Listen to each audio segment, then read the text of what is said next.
Welcome to the Salmon Runs YouTube. Enjoy the video. In this video, I will explain how to make Waffle Divine and grow a garden.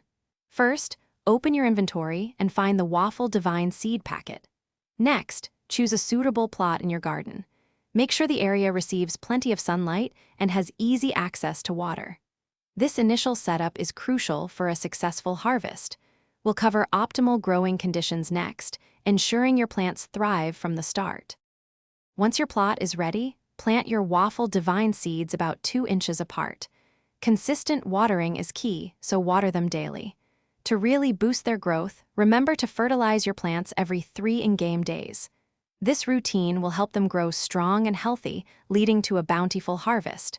Keep an eye on their progress; they grow quickly. When your Waffle Divine plants are fully grown, they will emit a distinct glow, indicating they are ready for harvest.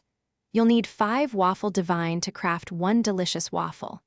Head over to your crafting table and combine the harvested items with any other necessary ingredients. Soon, you'll have a stack of fresh, warm waffles ready to enjoy. To maximize your Waffle Divine yield, consider upgrading your watering can for more efficient hydration. Expanding your garden plots will also allow you to plant more seeds and increase your overall harvest. Don't forget to check the description for a link to the Waffle water bottle and other great deals to keep you refreshed while gardening. Happy farming and enjoy your divine waffles. Thanks for watching. Consider subscribing if we helped you.